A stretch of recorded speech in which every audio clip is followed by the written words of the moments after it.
Hello guys, good morning সবাইকে। Welcome back to my channel. আমি ভালো আছি, আই হোপ তোমরাও সবাই খুব ভালো আছো। তো চলে এসেছি নতুন আরেকটা ভিডিও নিয়ে। আমি এখন রেডি সেডি হয়ে বেরিয়ে গেছি পড়তে যাওয়ার জন্য। আরে হ্যাঁ, সারাদিন ফোন দেখি বলে কি পড়াশোনা করি না, একটু আধটু করি আর কি, না করার মতো। যাই হোক, তারপরে আমি বেরিয়ে গেলাম আমার বাহনটাকে নিয়ে। বাগানের ভিতর দিয়ে রাস্তা দেখতে দেখতে চলে গেলাম পড়তে গিয়ে নিজের বদনের একটুখানি ভিডিও করেছিলাম, আর বেরোনোর সময় এদের পিছনের একটু ভিডিও হয়েছিল।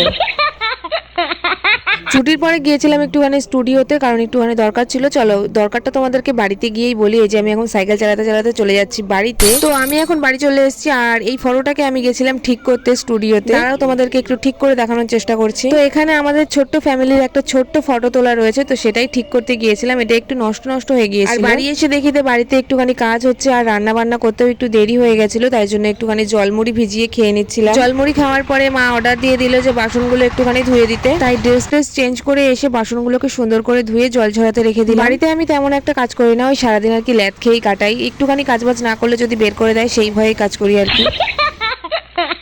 যাই হোক, মা তারপরে আমাকে আবার অর্ডার দিয়ে দিল যে একটুখানি মাংসটা ধুয়ে দেওয়ার জন্য, তাই ওটাই ধুয়ে দিচ্ছিলাম। তারপরে রসুন কটা ছুলে দেওয়ার জন্য বলছিল, রসুন আদা পেঁয়াজ যা যা লাগে সবকিছু ছুলে দিলাম। আর তোমাদেরকে একটা ট্রিক বলি, যে রসুনগুলো জলের মধ্যে কিছুক্ষণ ভিজিয়ে রাখলে না, ওই 1 থেকে 2 মিনিট মতো ভিজিয়ে রাখলে রসুনগুলো খুব সুন্দর ছুলে যায়। বাড়িতে ট্রাই করে দেখবে, খুব হেল্প হবে। যাই হোক, সব কাজ করে টোরে যাচ্ছিলাম স্নান করতে, আর তখনই আমার মা ডেকে বললো, এদিকে আয়, শুনে যা একটু। তো গিয়ে দেখি যে মা আমার জন্য কষা কষা মাংস রেখেছে, তাও আবার 1 পিস। তাই আমি জোর করে আরেক পিস নিয়ে নিয়েছি। এত বড় একটা পেটে যদি 1 পিস মাংস যায়, তাহলে মাংসটাও তো লজ্জা পাবে বলো। দেন স্নান টান করে খাওয়া দাওয়া করে আসার পরে দেখি যে পুরো কালো অন্ধকারে চারিদিক ভরে গেছে। আমার ক্যামেরাটা ভালো না বলে ঠিকঠাক বোঝা যাচ্ছে না, কিন্তু এটা যদি ভালো ক্যামেরা হতো তাহলে বুঝতে পারতে কতটা আলো, মানে অন্ধকার হয়ে গেছে। দেখো এদিকে পিছনে আমার বাবা মা ভাই সবাই কাজ করছে, আর আমি এদিকে ক্যামেরা ধরে নিয়ে বসেছি। যাই হোক, যা হওয়ার তো তাই হয়েই গেল। মানে এখানে বৃষ্টি নেমে গেছে, আর আমি এখানে জানলায় বসে বসে বৃষ্টি উপভোগ করছি। আর আমি যেখানে থাকবো সেখানে তো আমার ভাই থাকবেই, মানে ওই বান্দর যেখানে, সেখানে তো তার লেজটা থাকবেই। ভাবলাম জানলাটার একটা সুন্দর ভিডিও নেব, কিন্তু আমার ভাইটা এমন ভাবে উকিঝুঁকি মারা শুরু করেছে যে আমি ভিডিও তো দূর কিছুই করতে পারলাম না।